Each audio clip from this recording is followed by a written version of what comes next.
Distinguished guests, Their Majesties, King Charles III and Queen Camilla, Your Excellency, the Right Honorable James Cleverly, Secretary of State for Foreign, Commonwealth and Development Affairs, Honorable Speakers of both Houses of the National Assembly, the Honorable Chief Justice, Madam Martha Koome, Excellencies, distinguished guests, ladies and gentlemen, it is indeed an honor and great privilege to welcome Their Majesties King Charles III and Queen Camilla to our country, and for Their Excellencies the President and the First Lady to host Your Majesties for this state dinner.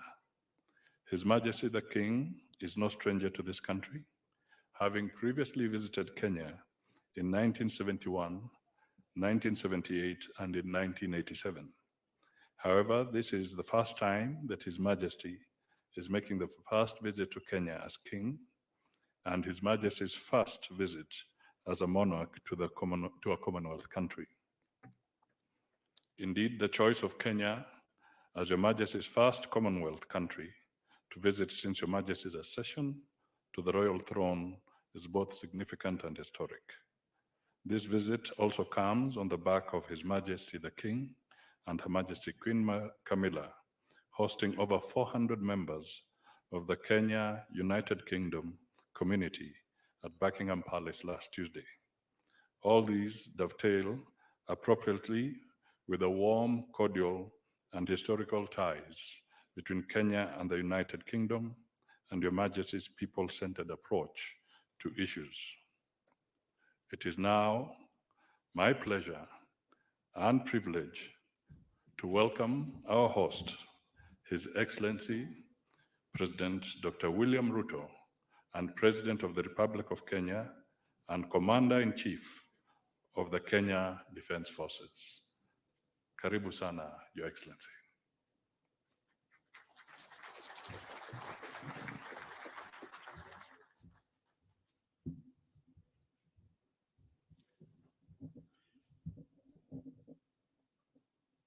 Your Majesty, King Charles III, Your Majesty Queen Camilla, distinguished guests, I am delighted to have this opportunity once more to convey to you what an honor it is to receive and host you in Kenya as you make your 5th visit and the first since your coronation. It is our hope that through our world-renowned hospitality and the Kenyan people's spirit of enterprise and innovation, as well as the land's scenic beauty and tourist charm, our country will live up to its reputation as magical Kenya and exceed your expectations.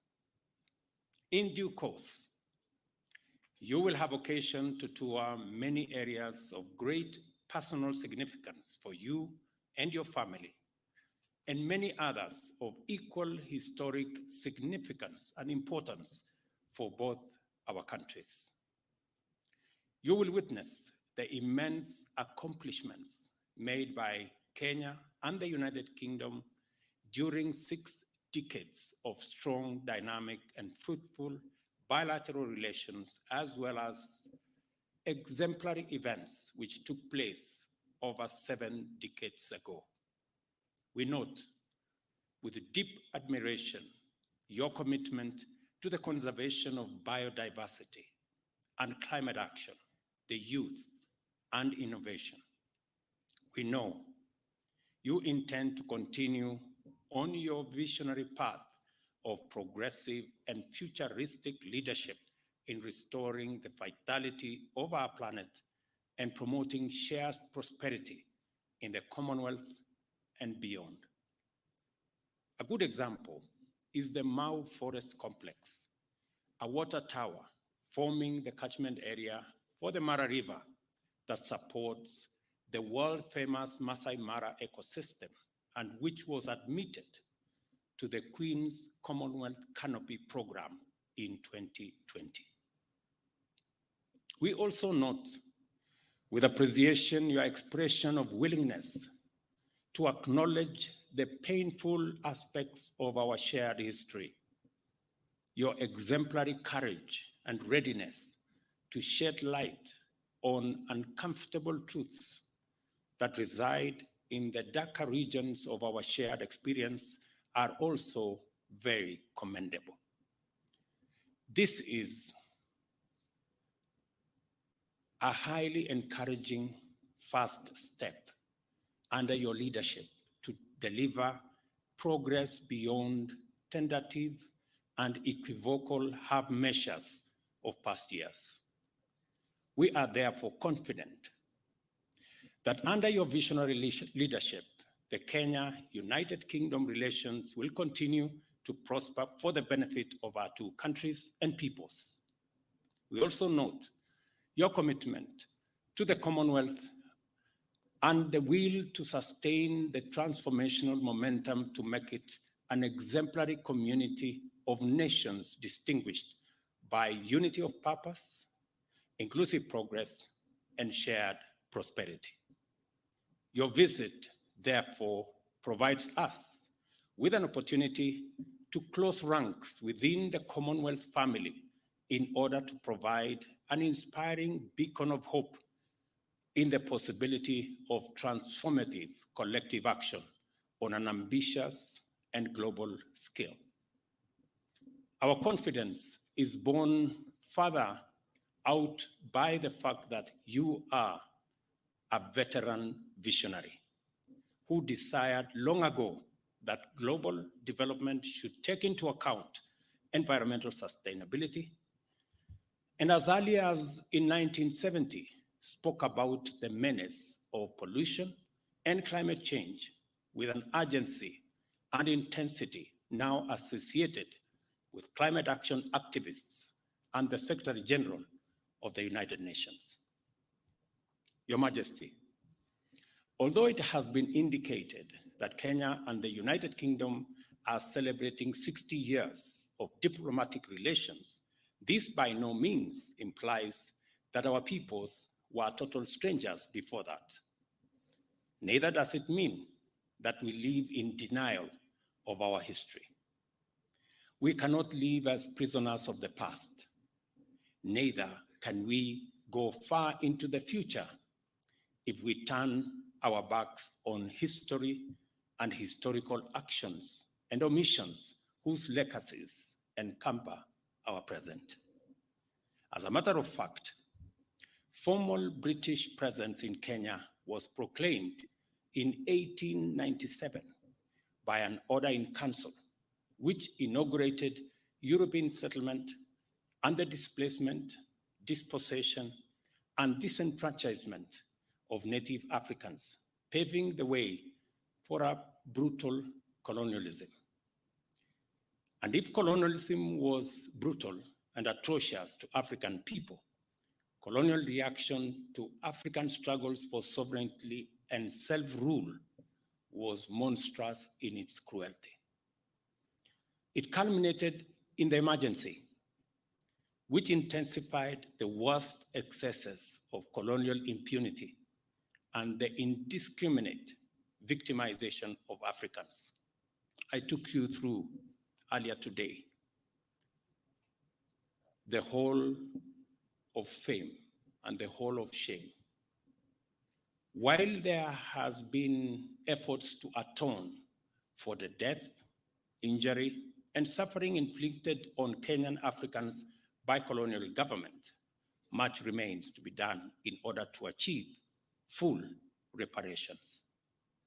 I am optimistic that through the Kenya-UK partnership, we shall keep up our endeavor to inspire the change we hope for by making people and their well-being the fundamental consideration in our pursuit of trade and investment, defense and security, conservation and climate action, research, development and innovation, as well as our work of designing a future that works for present generations and distant prosperity.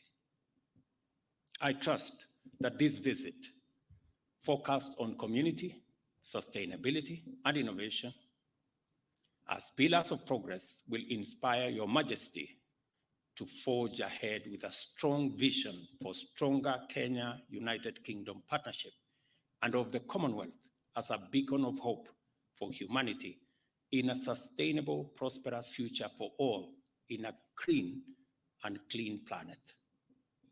I wish you great success on this visit and much delight during your stay in Kenya. May your leadership inspire many to do their part in making our nations more prosperous and our planet more livable for humanity and all forms of life which share it with us. Ladies and gentlemen, I did inform His Majesty earlier that in Kenya, there is a concept called kingpin, and there is a contest for kingpins around Kenya. Different regions have different kingpins. And there is a vicious contest for this kingpin position, which literally amounts to not so much. But this week, all contests about kingpins have been suspended because the king himself is in town.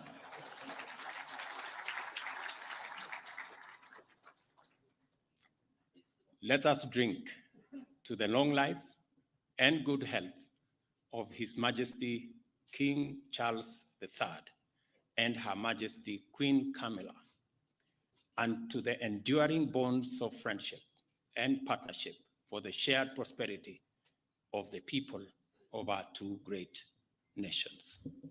Thank you. God bless you. God bless Kenya.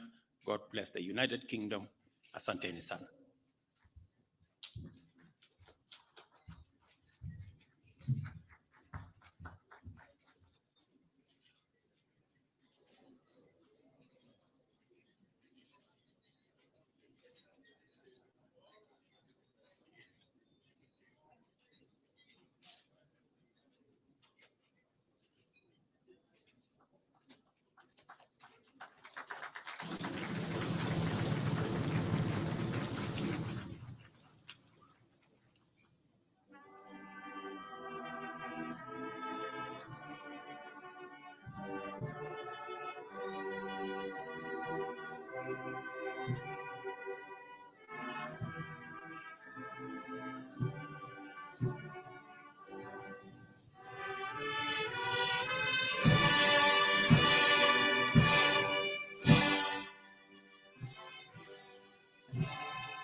Ladies and gentlemen, let me take this opportunity now to request our guest, Your Majesty, welcome to make your statement.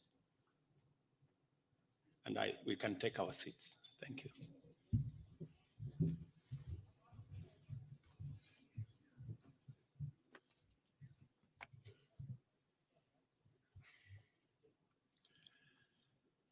Mabibi na mabwana, hamjambo, niaje, ni furaha yangu kuwa nanyi jioni ya leo. I cannot tell you what a great pleasure it is for my wife and I to be back in Kenya once again. I am enormously grateful to you, Mr. President, Madam First Lady, for your most generous invitation to make this state visit. The tremendous hospitality you have shown us and the wonderfully warm welcome that you and the people of Kenya have extended to us have touched me deeply. If I may say so, it is particularly special to be able to return to this extraordinary country in the 60th year of your independence. Today, Mr. President, you and I stood by the mighty Mugumo tree, which marks the spot where almost 60 years ago the Kenyan flag was first raised. It seemed to me that the tree is thriving, strong and deeply rooted, just as this great republic and her people continue to thrive. It means a great deal to my wife and myself that in our coronation year, our first state visit to a Commonwealth country should bring us here to Kenya. We both take considerable pride in renewing the ties between the United Kingdom and Kenya, a country that has long held such special meaning for my family. Najisikia kama niko nyumbani.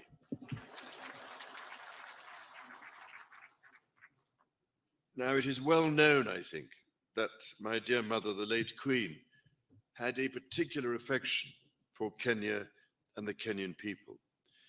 She arrived here in 1952, a princess, but left as Queen. It is extremely moving to read her diary from that visit, in which she wrote that she did not want to miss a moment of Kenya's extraordinary landscapes. I really cannot thank you enough for the support Kenya gave her through that difficult time. 10 years later, my father, the late Duke of Edinburgh, attended the celebrations of Kenya's independence. To mark the occasion, Her late Majesty wrote to President Jomo Kenyatta to convey her sincere hope that with God's guidance, Kenya would prosper and that her people would have peace and contentment in full measure.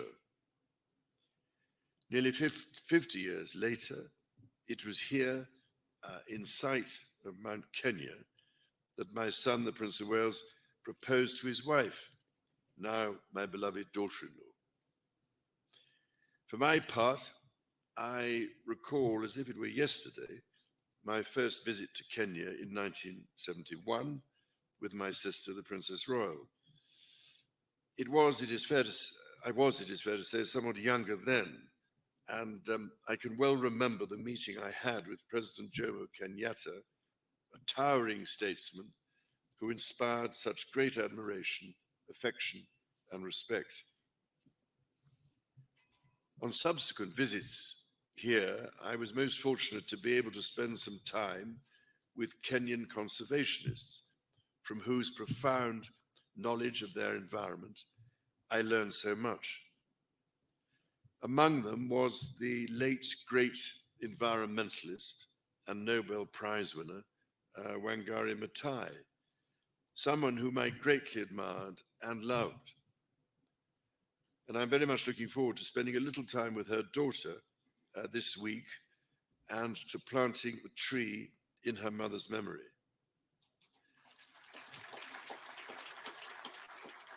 As Wangari Maathai said, when we plant trees, we plant the seeds of peace and seeds of hope. We also secure the future for our children. This is a sentiment that, as avid dendrophiles, lovers of trees, I know, Mr. President, that you and I share. Indeed, having been planting trees for most of my life, I thought I was doing rather well. But your ambition to plant 15 billion trees makes me look rather more critically at my own efforts. Ladies and gentlemen, my own and my family's special connections to Kenya are but one example of the myriad links between our two countries. The British people hold a deep affection for Kenya and visit in their tens and even hundreds of thousands every year. By the same token, I am delighted and proud that so many Kenyans choose to live, work, and study in the United Kingdom. Before traveling here, my wife and I held a reception in London to celebrate the invaluable contribution of Kenyans and British Kenyans to almost every field of British life, from the arts to medicine to academia. I was as touched by their affection for the United Kingdom as I was immensely grateful for what each of them brings to my country. It is the intimacy of our shared history that has brought our people together. However, we must also acknowledge the most painful times of our long and complex relationship. The wrongdoings of the past are a cause of the greatest sorrow and the deepest regret. There were abhorrent and unjustifiable acts of violence committed against Kenyans as they waged, as you said at the United Nations, a painful struggle for independence and sovereignty. And for that, there can be no excuse. In coming back to Kenya, it matters greatly to me that I should deepen my own understanding of these wrongs, and that I meet some of those whose lives and communities were so grievously affected.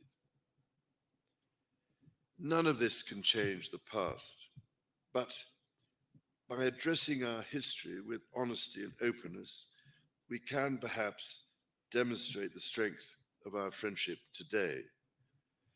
And in so doing, we can, I hope, continue to build an ever closer bond for the years ahead.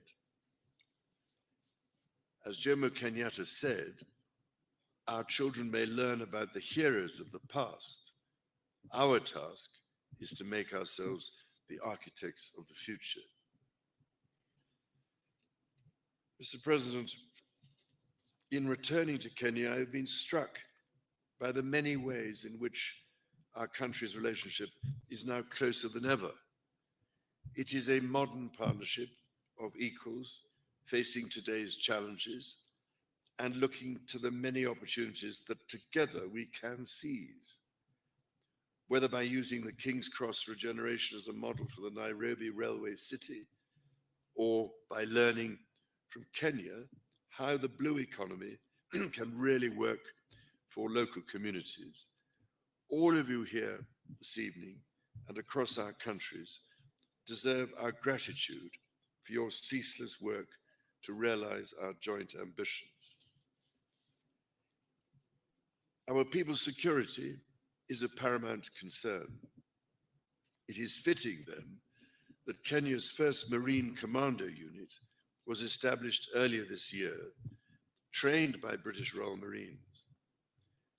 I also look forward to visiting Karioko War Grave Cemetery, where I will honor Kenyans and other Africans who died in 2 world wars.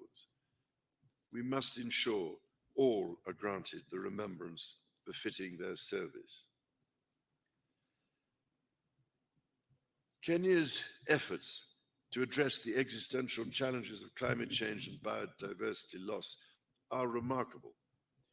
From generating over 90% of our electricity from renewable sources to ambitious reforestation and restoration programs, to hosting the first Africa Climate Summit here in Nairobi last month, Kenya is offering extraordinary leadership.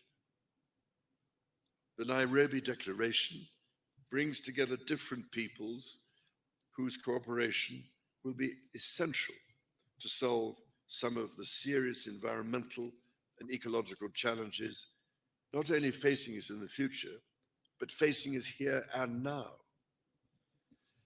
And it is, if I may say so, absolutely vital that your and Africa's voice continues to be heard, including at COP28 and beyond. Because, Mr. President, there is much we could all learn from Kenya's example, so that the natural world we treasure, and which ultimately is our only sustainer, can be preserved and above all greatly enhanced and restored for the benefit of our grandchildren and the generations that follow them. Those next generations are themselves taking remarkable strides to secure their own future. I've long believed in the extraordinary potential of our young people and left my meeting with young Kenyan entrepreneurs today inspired by their accomplishments. It gives me great pride, therefore, that the Prince's Trust, which I established very nearly 50 years ago to support young people, is now operating in Kenya. And that in 2021, Ekalali Susan from Turkana County became the first Kenyan winner of the Trust's Global Award for her entrepreneurial efforts to help lift her family out of poverty. Mr. President, ladies and gentlemen, my mother, Her late Majesty, cared deeply that Kenya chose to be a member of the Commonwealth and was always grateful that Kenya has played an essential role in this family of nations to which she devoted so much of her life. On this, my first state visit to a Commonwealth country, I wish to reaffirm my own pledge to support the Commonwealth's bold vision for action and the values upon which it rests. That 1/3 of the world's population, united by peace, justice, tolerance, and mutual respect, should commit to protecting our environment and the most vulnerable in our societies. To this endeavor, Kenya makes a profound difference. It is here in Nairobi, for instance, that Kenya hosts the only United Nations headquarters in the Commonwealth, indeed in Africa and the Southern Hemisphere. In this, as in so much else, Kenya is helping to shape our world and forge our future. The extraordinary ingenuity of the Kenyan people fuels these endeavors. Your environmentalists and your entrepreneurs, your religious leaders, artists, scholars, soldiers and athletes, your elders and your youth. And so, Mr. President, if I may, I would like to propose a toast to you and to the people of Kenya. It is upon the enduring connection between our people that our partnership rests. It is on their enterprise, imagination, and fortitude that our common hopes depend. Together, we are stronger. Together, our future is more secure. And together, as your national anthem says, may we dwell in unity, peace, and liberty. Umoja ni nguvu.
We may now take our seats.